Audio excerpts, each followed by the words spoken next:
very disrespectful when you don't share with your real family.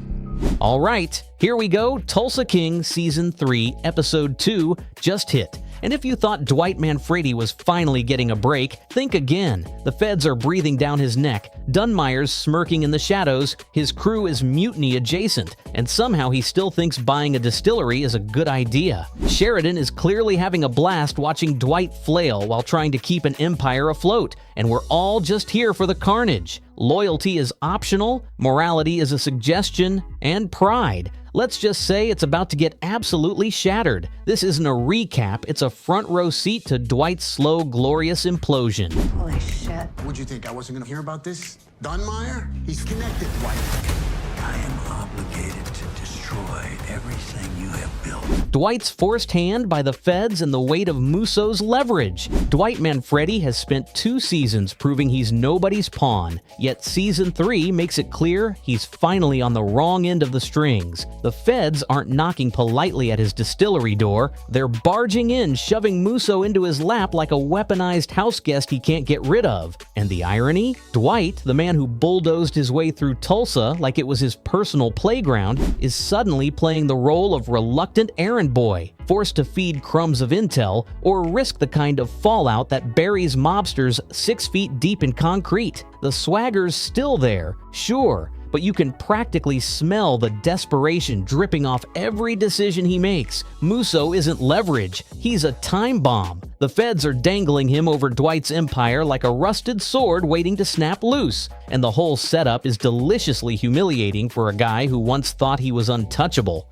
Every choice Dwight makes now is tainted. Does he protect his crew, his family, or his own hide? Spoiler, the feds don't care about any of that. They're not looking for justice. They're looking for results. And Musso? He's the puppet master who doesn't even need to pull the strings himself because Uncle Sam's already doing it for him. It's the kind of squeeze that strips away any illusion of control, and Dwight knows it. What makes this dynamic so brutal is that it's not just about survival, it's about pride. Dwight built his entire identity on being the man in charge, the alpha, the guy who tells everyone else what time it is. Now he's staring down the reality that he's not the king of Tulsa. He's the feds' dancing monkey with a target painted on his back. And the more he resists, the tighter the leash becomes. It's a trap disguised as an opportunity, a devil's bargain that forces Dwight to sell pieces of his soul one decision at a time. The audience knows it. Dwight knows it. Hell, even Musso knows it. And that's what makes it so damn riveting. Marie,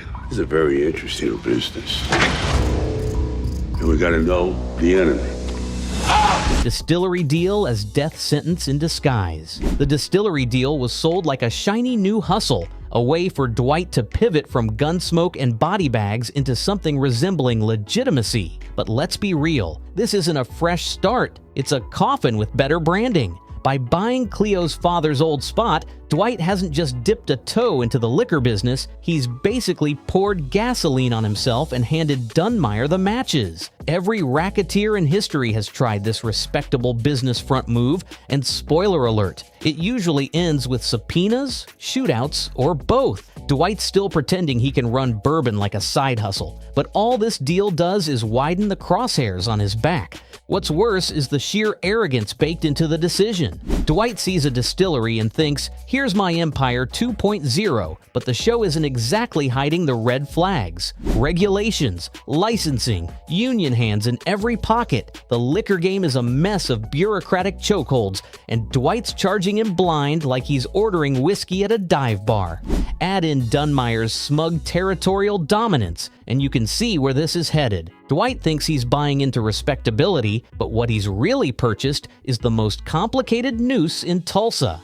And when the noose tightens, it won't be the feds pulling, it'll be his competitors smiling while they do it. And let's not forget, the distillery isn't just a business move, it's a family entanglement. Cleo's fingerprints are all over this decision, and that makes her a liability whether Dwight admits it or not. Personal loyalty and profit margins do not mix, not in this world. Dwight thinks he's building a legacy that keeps his people fed, but what he's really doing is turning his inner circle into collateral collateral damage. The death sentence isn't just his own, it's theirs too, and the show is practically daring us to watch it unravel. The brilliance here is how the distillery looks like a lifeline on paper, but in practice, it's nothing more than a funeral waiting for the right bottle to crack.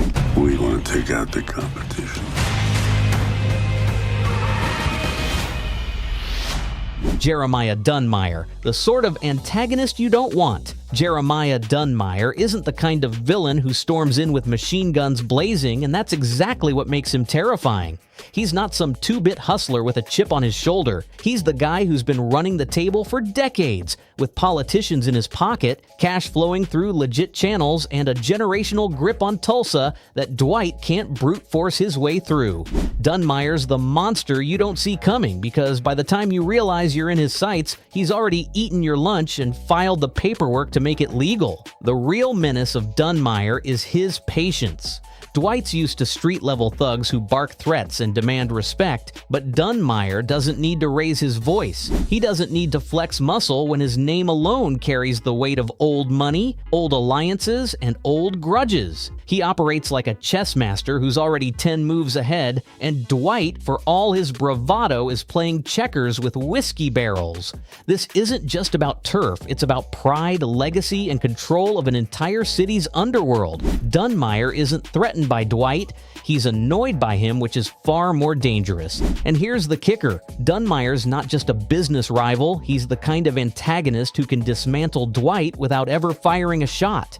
He can choke the distillery deal through zoning laws, ruin supply lines with one phone call, and casually flip Dwight's allies by offering them something Dwight never can: stability. Sheridan's made it clear that Dunmire isn't built to be flashy. He's built to be inevitable. And for Dwight, that's a nightmare scenario. You can't intimidate inevitability. You can only watch it swallow you whole. Destroy everything you have built and everyone you love. Cracks in Dwight's inner circle and the betrayal setup. Dwight's empire isn't crumbling because of rival gangs or federal heat.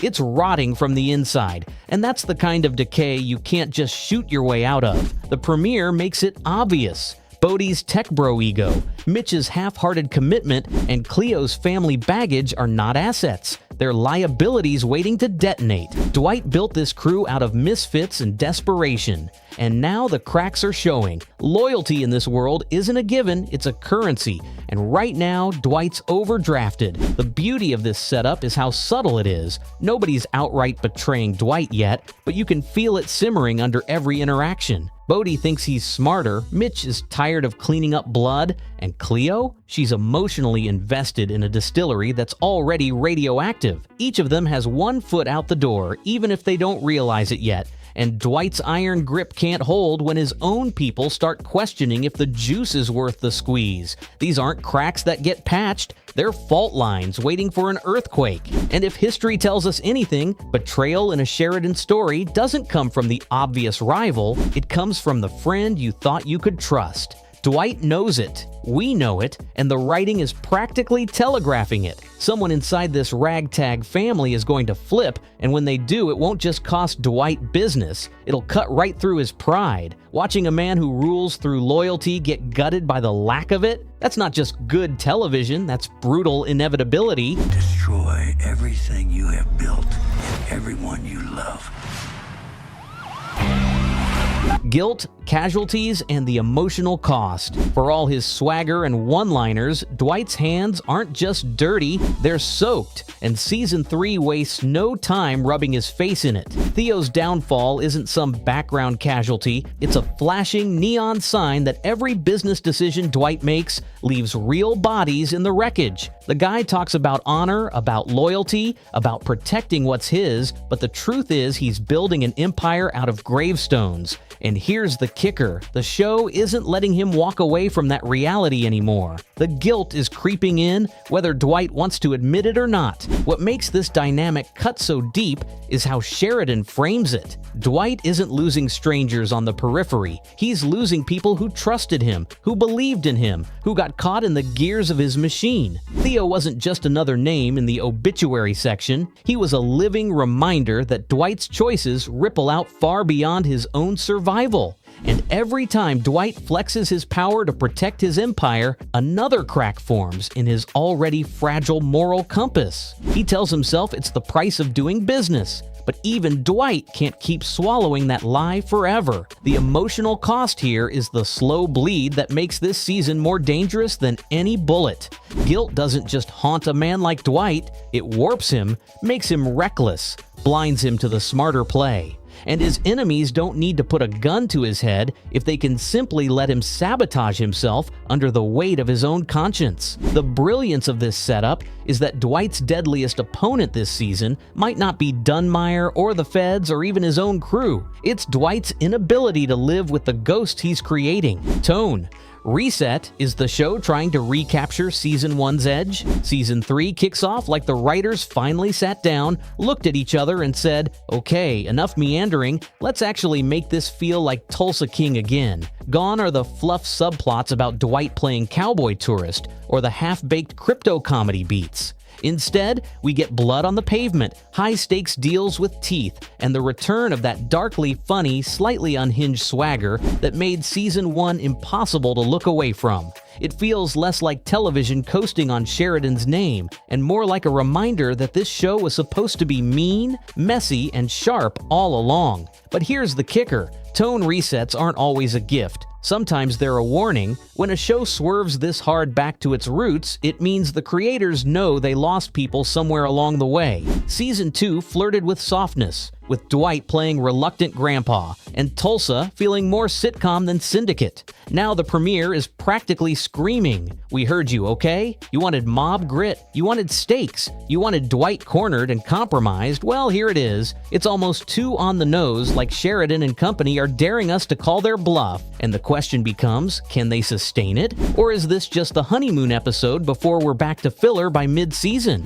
Because if Season 3 really does keep this edge, the bloodier fights, the dirtier politics, the rawer sense of threat, it could actually surpass the clunky highs of Season 1. But if this premiere was just smoke and mirrors, a big flex to win back lapsed fans, then it's setting up one hell of a disappointment. In other words, Season 3 isn't just about Dwight fighting for his empire, it's the show itself fighting for its own relevance. The generational clash, old school versus new hustlers. Dwight's biggest problem might not be the feds, Dunmire, or even his own guilt. It's the fact that he's a fossil trying to run a digital age empire with rotary phone instincts. Season 3 wastes no time showing the disconnect. Dwight still thinks respect comes from fear, muscle, and face-to-face dominance, while Bodie and the younger crew are pushing crypto, social media, and modern hustles that make Dwight's head spin. It's not just strategy that's clashing, it's world views. Dwight's an old-school capo in a world where crime has gone contactless.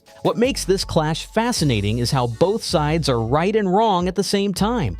Dwight's refusal to adapt makes him look like a dinosaur, but the younger crew's obsession with flashy short-term schemes shows they don't grasp the weight of legacy, hierarchy, or patience. The show leans into this tension, turning every planning scene into a quiet war of philosophies.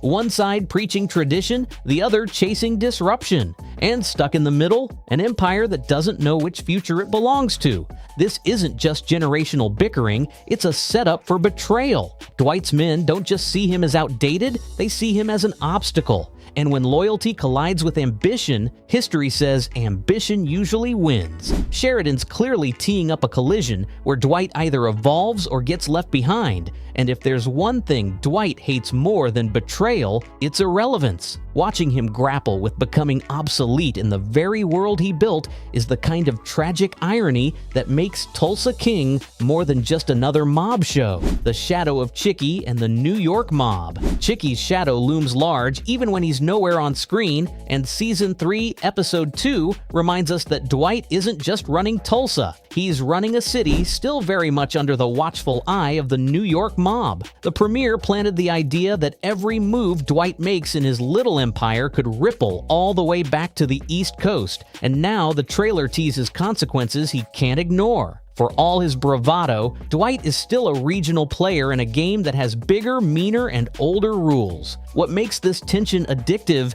is the unseen threat. Unlike Dunmire, who's walking around with a "I own you" vibe, Chickie's presence is felt in whispers, intelligence reports, and the paranoia it breeds. Dwight's every alliance, every deal, and every sloppy mistake could be cataloged by someone with muscle, money, and a long memory. It's the kind of pressure cooker that doesn't explode immediately. It simmers, gnaws, and ensures that Dwight is constantly dancing on a blade, trying not to get cut by the ghosts of his past. And let's be honest, Sheridan knows exactly what he's doing. By keeping Chickie mostly off-screen, he amplifies the dread without having to waste time on exposition. Dwight's empire may be his in name, but in reality, it's a tributary flowing into a river he can't control. Every move he makes in Tulsa risks triggering East Coast wrath, and that makes every street corner, every gunshot, every distillery deal feel like walking a tightrope over a pit of vipers. It's a reminder that no matter how much swagger Dwight has, there's always a bigger fish lurking in the waters above. The return of family storylines, good or bad. Dwight's family shows up in Season 3 as a reminder that even the toughest mobster has skeletons in the closet, and apparently, so do we. Tina, Joe Jr., and the distant echoes of Dwight's domestic life crash into his empire like a polite suggestion gone horribly wrong. The premiere teased their presence as if it were a narrative gift, but the Episode 2 fallout shows the downside. Family isn't just emotional ballast, it's liability. Dwight may be a ruthless operator, but in the face of relatives, suddenly every decision comes with a side of guilt, second-guessing, and dramatic vulnerability Sheridan loves to exploit. The brilliance or the madness, depending on your perspective, is how these storylines humanize Dwight without softening him too much. We see glimpses of him trying to protect, guide, or even bond with his kin, while the rest of the world is plotting his ruin. But this isn't a Hallmark episode. Family presence immediately complicates alliances, loyalty, and business decisions. Tina and Joe Jr. aren't just characters, they're live grenades in the middle of Dwight's carefully constructed chaos. And as anyone watching closely can tell, the closer they get, the faster the potential for disaster explodes. Yet, here's where Sheridan plays his cruelest hand. Family can be both sword and shield. It's grounding Dwight, yes, but it's also painting bigger targets on his back. When Dunmire, Musso, or even Dwight's own crew consider moves against him, the family's existence amplifies the stakes. Suddenly, mistakes aren't just costly, they're personal. Sheridan has never shied away from using domestic ties to torment his protagonists, and in Season 3, the return of family storylines promises to test Dwight's empire, ego, and emotional bandwidth all at once. It's high risk, high drama, and exactly the sort of tension that keeps viewers hooked.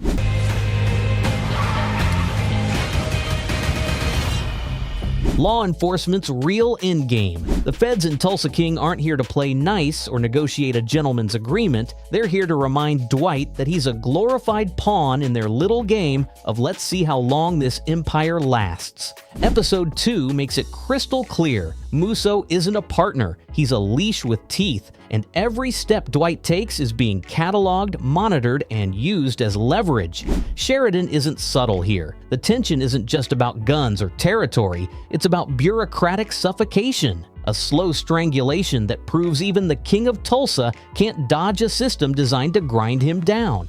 What's fascinating is how personal the threat feels without ever having to fire a shot. The feds don't need to be in the room to control Dwight. They're in the background, puppet masters with patience, strategy, and a list of people Dwight actually cares about. Every move he makes, every ally he leans on, is a potential liability. And the brilliance of Sheridan's setup is that it forces Dwight to question his own instincts. Is he making decisions for his empire, his family, or just to survive long enough to see tomorrow? In this game, paranoia is currency, and Dwight is bankrupt. But here's the kicker. Law enforcement's real endgame isn't just to stop Dwight, it's to make him implode under his own hubris. They're not interested in justice. They want chaos served cold, with Dwight as the centerpiece. And every strategic misstep, every moral compromise, every crack in loyalty just feeds their playbook. Episode 2 isn't teasing a cat-and-mouse game, it's screaming that Dwight is trapped in a slow-burning cage